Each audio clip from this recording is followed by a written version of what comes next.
Hello everyone. आज का हमारा टॉपिक इंतहाई इंपॉर्टेंट है टॉपिक है और ये टॉपिक हर एक स्टूडेंट का प्रॉब्लम है और वो है टेंसेस। तो आज हम समझने की कोशिश करेंगे कि टेंसेस बेसिकली होते क्या हैं और उनकी जो फॉर्म्स हैं वो क्या होती हैं और वो क्या फंक्शन करती हैं। सबसे पहले हम स्टार्ट करेंगे कि टेंस होता क्या। टेंस बेसिकली वर्ब की फॉर्म होती है जो हमें दो तरह की इंफॉर्मेशन देती है। एक इंफॉर्मेशन होती है टाइम और एक इंफॉर्मेशन होती है एस्पेक्ट। टाइम जो है वो आपको जैसा पता है पहले ही कि टाइम तीन होते हैं, एक पास्ट है, एक प्रेजेंट है और एक फ्यूचर है। और हर टाइम में चार उनके मोड हैं या चार उनकी डिग्रीज ऑफ कंप्लीटनेस या इनकम्प्लीटनेस है। वो चार डिग्रीज क्या है या चार लेवल्स क्या है? इंडेफिनिट, कंटिन्यूअस, परफेक्ट और परफेक्ट कंटिन्यूअस। इस तरह एक फॉर्म ऑफ वर्ब के अंदर ये सारी इंफॉर्मेशन मौजूद होती है। अगर हम टेंस को सिंपली डिफाइन करें, so tense is a form of verb which tells us the time of action and the aspect of the action। तो वर्ब की वो फॉर्म जो हमें टाइम और एस्पेक्ट की इंफॉर्मेशन देती है उसको हम टेंस बोलते हैं। अब टेंस 12 कैसे होते हैं? क्योंकि तीन हमारे पास टाइम है और चार एस्पेक्ट है। जब तीन टाइम को चार एस्पेक्ट के साथ कंबाइन करते हैं तो हमारे पास 12 फॉर्म्स ऑफ वर्ब आती हैं या वर्ब्स की 12 मुख्तलिफ शक्लें आती हैं और उन 12 मुख्तलिफ शक्लों को हम टेंस का नाम देते हैं। तो आज के लेक्चर में हम टेंसेज एट ए ग्लांस देखेंगे कि ओवरव्यू टेंसेज का क्या है और अगले लेक्चर में वन बाय वन इनको डिस्कस करेंगे। तो आइए देखते हैं कि टेंस की ये ओवरव्यू कैसे है। सबसे पहले जो टेंस है ये दो चीजों का कॉम्बिनेशन है, एक टाइम और एक एस्पेक्ट। टाइम जैसा कि आप देख सकते हैं पास्ट, प्रेजेंट एंड फ्यूचर, और एस्पेक्ट इस साइड पे जा रहे हैं इंडेफिनिट, कंटिन्यूअस, परफेक्ट और last one is perfect continuous.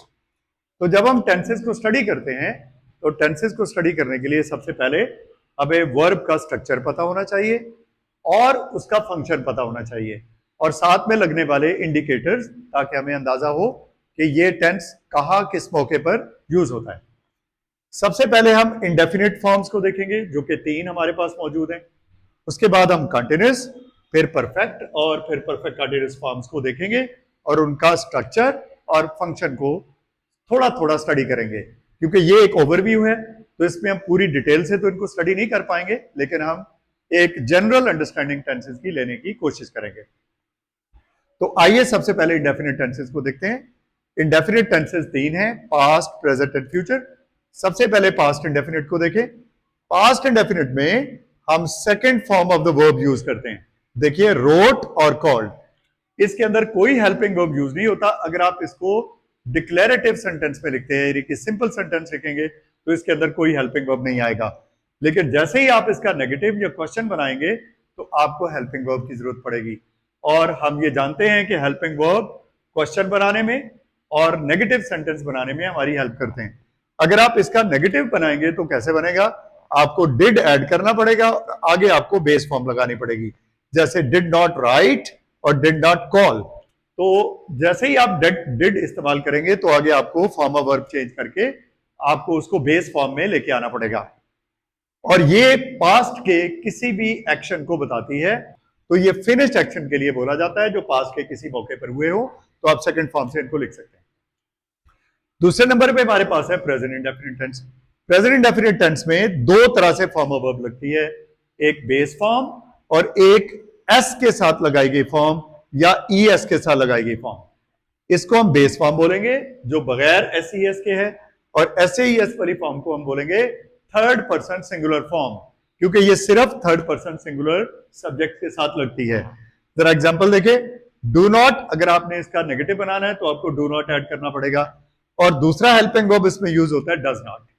अगर आप एस वाली फॉर्म का नेगेटिव बनाएंगे तो डज नॉट यूज करेंगे, अगर आप बेस फॉर्म का नेगेटिव बनाएंगे तो आप डू नॉट यूज करेंगे, और डू और डज दोनों के बाद आप बेस फॉर्म यूज करेंगे।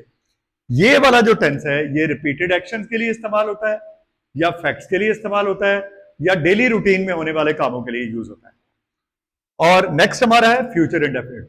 फ्यूचर इंडेफिनिट में हमारे पास हेल्पिंग वर्ब है विल या शैल। विल और शैल को आप इसमें हेल्पिंग वर्ब के तौर पे यूज कर सकते हैं, और इसके बाद बेस फॉर्म आती है। Will, shall, can, could, may, might, तमाम हेल्पिंग वर्ब्स के बाद बेस फॉर्म आती है। तो विल के बाद भी हम बेस फॉर्म लगाएंगे, विल राइट और विल कॉल। अगर आपने इसका नेगेटिव बनाना है तो विल या शैल के बाद हम नॉट ऐड करेंगे, जैसे will not right, will not call. इस इंडेफिनिट टेंस को अगर आप फाइनली सम अप करें तो इसके अंदर हमने ये देखा है, ये ऐसे तीन टेंसेस हैं जिनके अंदर तीन हेल्पिंग वर्ब यूज होते हैं, डू, डज और डिड, और फ्यूचर टेंस में विल इस्तेमाल होता है। तो डू, डज और डिड जहां भी हेल्पिंग वर्ब के तौर पे आएंगे, इनके बाद बेस फॉर्म आएगी।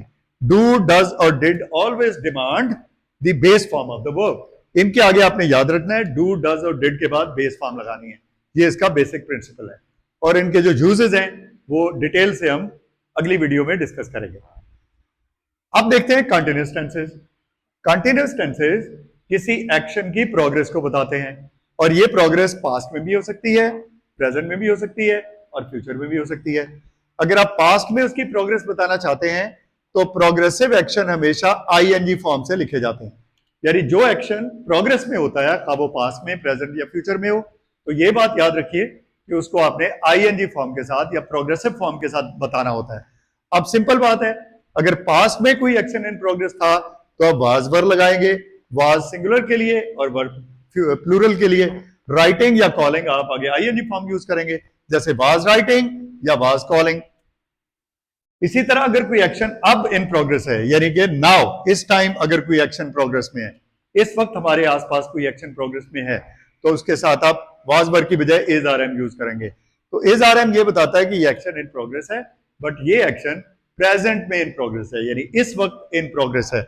इज राइटिंग, एम राइटिंग या आर राइटिंग या कॉलिंग लगाकर हम ये शो कर रहे हैं कि ये action at this time now in progress है। और अगर आपने इसका नेगेटिव बनाना है तो इज आरएम के बाद आप नॉट लगाएंगे, और जैसा कि आपको पता है कि हेल्पिंग वर्ब क्वेश्चन बनाने में और नेगेटिव बनाने में हमारी हेल्प करते हैं। और अगर आप फ्यूचर टेंस में इन प्रोग्रेस कोई एक्शन बताना चाहते हैं तो आपको इसका जस्ट हेल्पिंग वर्ब चेंज करना पड़ेगा, और वो हेल्पिंग वर्ब होगा विल बी या शैल बी। और विल बी और शैल बी के साथ उसी तरह आप प्रोग्रेसिव फॉर्म यूज करेंगे। इसका मतलब है कि ये एक्शन इन प्रोग्रेस होगा आने वाले किसी वक्त में। अब इसको अगर हम सम अप करें तो is, are, I, am, was, were और विल बी, ये इसके हेल्पिंग वर्ब्स हैं प्रोग्रेसिव टेंसेस के या कंटिन्यूअस टेंसेस के, और इसमें तीनों जगहों पर आपने आईएनजी फॉर्म या प्रोग्रेसिव फॉर्म लगानी है, और ये इसका कंटिन्यूअस टेंसेस का ओवरव्यू है। अब हम बात करेंगे अगले एस्पेक्ट की, और वो एस्पेक्ट है परफेक्ट। परफेक्ट एस्पेक्ट का मतलब है कि ये एक्शन कंप्लीट हो चुका है, मुकम्मल हो चुका है, और ये मुकम्मल पास में हुआ है या थोड़ी देर पहले हुआ है या मुस्तकबिल के किसी वक्त में जाकर ये मुकम्मल होगा। जब आप हैड लगा रहे हैं तो हैड का मतलब है कि ये एक्शन पास्ट के किसी वक्त में कंप्लीट हुआ था, और इसके साथ हेल्पिंग वर्ब हैड होगा और आगे third form of the verb आएगी। परफेक्ट टेंसेस तमाम के अंदर आप थर्ड फॉर्म यूज करेंगे, सिर्फ हेल्पिंग वर्ब चेंज होगा। अगर पास्ट में किसी एक्शन के कंप्लीट होने का आप सेंस देना चाहते हैं तो हैड के साथ थर्ड फॉर्म लगेगी, जैसा कि हैड रिटन या हैड कॉल्ड। और अगर आप ये बताना चाहते हैं कि ये एक्शन रिसेंटली कंप्लीट हुआ है, यानी ये कोई रिसेंट एक्शन है, कोई ज्यादा पुरानी बात नहीं है और थोड़ी देर पहले ये एक्शन कंप्लीट हुआ है, तो आप हैज या हैव के साथ थर्ड फॉर्म लगाएंगे, जैसे हैज रिटन या हैव रिटन। और अगर आप ये बताना चाह रहे हैं कि फ्यूचर के किसी टाइम में ये एक्शन जाके कंप्लीट होगा, तो उसके लिए आप विल हैव इस्तेमाल करेंगे और आगे थर्ड फॉर्म इस्तेमाल करेंगे, जैसे कि विल हैव रिटन और विल हैव कॉल्ड। इसका मतलब यह है कि ये एक्शन कंप्लीट होगा, लेकिन अब नहीं, फ्यूचर के किसी टाइम में जाकर। इसका ओवरव्यू सम अप अगर हम करें तो क्या है, इसके अंदर ये हेल्पिंग वर्ब आते हैं हैज, हैव, हैड और विल हैव, और इन तीनों के आगे आपने third form of the verb लगानी है। ये इसकी समरी है। और लास्ट पे हम बात करेंगे परफेक्ट कंटीन्यूअस टेंसेस की। सिंपल कंटीन्यूअस में और परफेक्ट कंटीन्यूअस में क्या फर्क होता है, ये बड़ा अहम बात है। सिंपल कंटीन्यूअस में हम ड्यूरेशन ऑफ एक्शन या starting point of the action को मेंशन नहीं करते, लेकिन जैसे ही आप परफेक्ट कंटीन्यूअस टेंस में जाएंगे तो आपको उसमें या स्टार्टिंग पॉइंट ऐड करना पड़ेगा या ड्यूरेशन ऐड करनी पड़ेगी। जैसे कि कोई एक्शन इन प्रोग्रेस है तो उसका हमें स्टार्टिंग पॉइंट या ड्यूरेशन बताना पड़ेगा। जैसे ही ड्यूरेशन या स्टार्टिंग पॉइंट बताएंगे तो हेल्पिंग वर्ब वाज वर की बजाय हैड बीन इस्तेमाल होगा।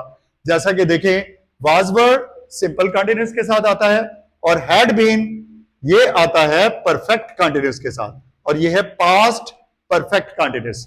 इसका मतलब ये है कि ये एक्शन पास्ट के किसी वक्त में शुरू हुआ और कुछ अरसे के लिए जारी रहा और पास्ट में ही एंड हो गया, और अब ये एक्शन इन प्रोग्रेस नहीं है।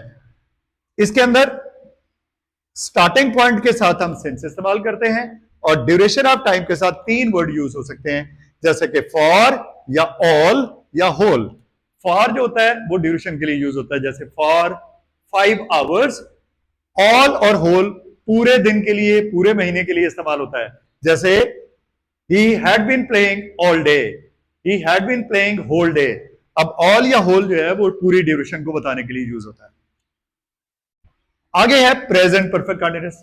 अगर प्रेजेंट परफेक्ट कंटीन्यूअस हम लेंगे तो इसका मतलब ये है कि ये एक्शन पास्ट के किसी टाइम में स्टार्ट हुआ और इस वक्त भी इन प्रोग्रेस है, जैसा कि हैज बीन और हैव बीन इसके हेल्पिंग वर्ब है, और आगे आईएनजी फॉर्म उसी तरह आएगी जैसा कि हम पीछे देखकर आए हैं।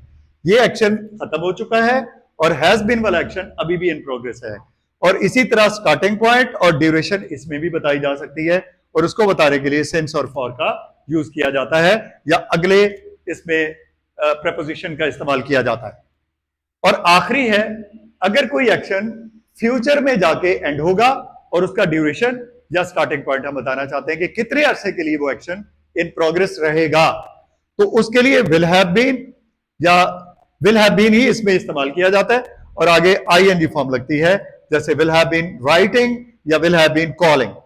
और इसी तरह इसके अंदर सिंस और फॉर और बाकी प्रेपोजिशन का इस्तेमाल किया जा सकता है स्टार्टिंग पॉइंट या ड्यूरेशन को बताने के लिए। अब इस बात को अगर हम सम अप करें तो इसके अंदर हैड बीन, हैज बीन और विल हैव बीन का इस्तेमाल किया जाता है, और इसका मतलब यह है कि इस एक्शन में या स्टार्टिंग पॉइंट शामिल है या ड्यूरेशन शामिल है, और उसके बाद आईएनजी फॉर्म उसी तरह जैसे प्रोग्रेसिव टेंस में इस्तेमाल होती है। आज का lecture one of the most important lectures था, तो आप लोगों ने टेंसेस के ऊपर ये जनरल ओवरव्यू अच्छे से समझ लेना है, ताकि आने वाली वीडियोस में आप वन बाय वन जब हम टेंसेस पे बात करें, उनके यूजेस पे बात करें, उनके स्ट्रक्चर पर बात करें, तो आपको बात आसानी से समझ आए। ये आने वाले टेंसेस के लेक्चर का एक इंट्रोडक्टरी या प्रीलिमिनरी लेक्चर है, इसको जरा ध्यान से सुनिएगा। Thank you very much.